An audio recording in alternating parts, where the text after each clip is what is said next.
What up, Schefter? San Fran. What's up, Pac? What's up, man? San Fran, they still got the three-head monsters with the quarterbacks.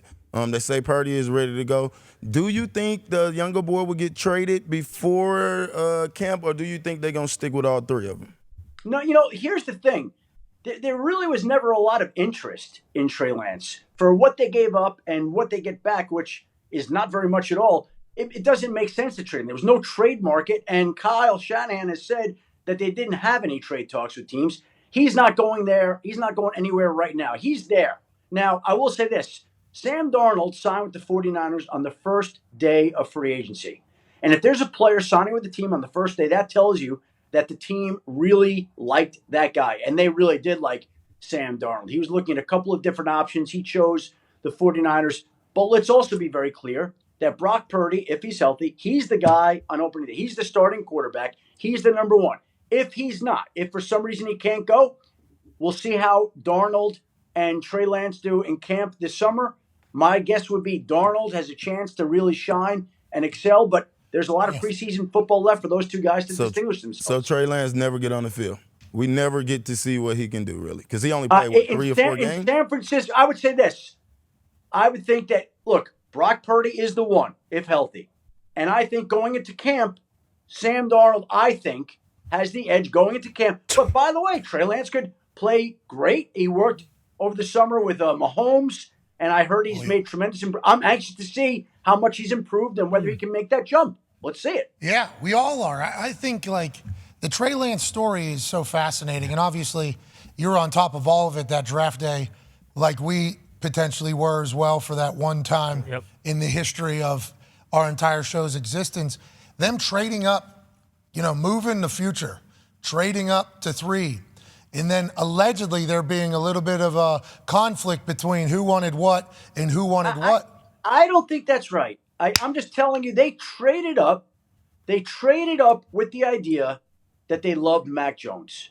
Okay, that when they made that trade, they traded up with the idea that they were going to draft, with the idea that they're going to draft Mac Jones, while also having, I think it was 6 weeks to the draft, maybe a little less, a month or so, to look at the other prospects. And while they looked at the other prospects, they fell in love with the intangibles that Trey Lance demonstrated. He did testing and tested off the charts in terms of intelligence. They brought him in the building. The guy was ultra impressive. And even though they traded up with the idea of picking Mac Jones, while doing their work, they became enamored with this guy and the upside that he had. And I think they felt like if they take Mac Jones, then their offense, which many teams run versions of and they copy what they do, will continue to be duplicated, but it would be harder to duplicate what they do with a guy like Trey Lance, who freelances and plays spontaneous football the way he does. And so in the end,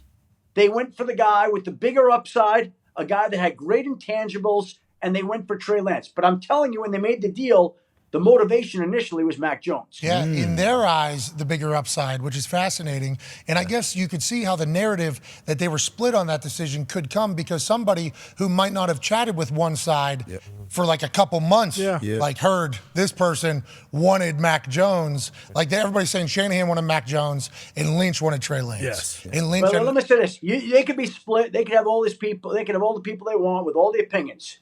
In the end, Kyle Shanahan is the head coach. Kyle Shanahan, whoever he wants, I don't care what the voices say. If there are so many voices that present Trey Lance and they're so persuasive and he listens, then yes, that's what they'll do. But ultimately, every organization's got a lot of voices, but one guy in the end that makes the decision, right? So you're saying Shanahan's a decision maker? Kyle's the decision maker there, yes. Oh, Him and John together. John is there to support Kyle and to do basically the way they want to run it. Okay, so let's go on that note. So now Kyle Shanahan, John Lynch, they end up being enamored by Trey Lance.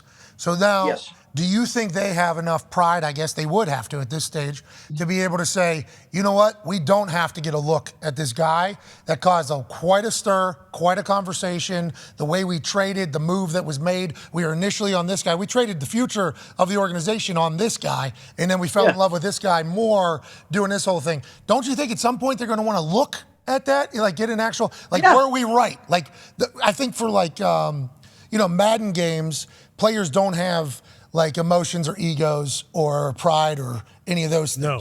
They're waking up 94 every single day. That's it. Coaches, same thing. They're waking up, whatever you want to call them. It's like humans, though, when they get involved, there's legacy, there's pride, there's ego. There's a lot of potential, like, worry that you're going to be viewed as a failure, especially when you trade a couple of the future first-round picks on it all.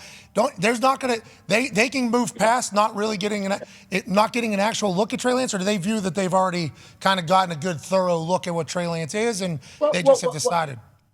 They have gotten a good look at Trey Lance. They've seen him every day during OTAs, during training camp, during preseason games, during 2 regular season games. They've seen it. Now, what they've seen so far may be different than what they see in the future. Players evolve. I'll go back to when Mike Shanahan was the head coach and Kyle was the ball boy, and I'm covering that team. And the Broncos drafted in the first round during their first Super Bowl year a guy by the name of Trevor Pryce, who in his first year as a first-round draft pick was no good. He was terrible. They were ready to cut him after 1 year. And then the guy became one of the best defensive linemen in the game. Players grow and evolve over time. And just because they don't pan out early in their career doesn't mean that they're not going to pan out later. Different players have different growth cycles, especially a guy like Trey Lance, who played so little college football, who sat out during the COVID years. His growth cycle is different than maybe any player we've had because of the lack of experience. So I think they're waiting at a certain point, and maybe it was this offseason when he spent time around Mahomes, that they see this growth in him. But up to date, he hasn't been as ready as people would like, right? Up to date. That doesn't mean he won't be this. We don't know. That's why I said and I'm sure they, are excited to see what he can do because he does have talent and he does have upside. But again, he's learning, growing, and evolving, and continues to do so. That's interesting. That's fascinating. You said a lot right there. Yeah. It's almost like Shanahan cares. Yeah. He not like, hey, ready to move on from Trey Lance. It's like, when we put him out there, I want him to look good. Yeah. We made a pretty big decision here. Would like him to look good whenever we put him out. But you know what? Here's the thing. They did make a big decision, but they also hit on Brock Purdy. Oh yeah. So yeah, but Schefter, like, you and I both know GMs aren't like that. GMs don't view it that way. Like there's GMs that don't care that they drafted a guy in 5th round. It's like, well, if I know, draft but they a guy traded all those picks. They traded all those picks to solidify the quarterback position, and it looks like, in a roundabout way, they have. Bingo. So again, Bingo. Let's see if Trey Lance turns into the quarterback that they envisioned, which he's been okay so far, but there's more there, and it's up to them to harness that and him to grow it. And let's see. And in the interim, they hit on a guy that has been better than they ever expected. Let's go. Better than anybody could have expected. Yeah. Absolute dog. Go ahead, AJ. Schefter, do you have any idea what kind of the level of activity and throwing that Brock Purdy will have throughout training camp? Is he going to get much time in these preseason games? I know he's already throwing, but we don't know exactly the velocity or what he can do.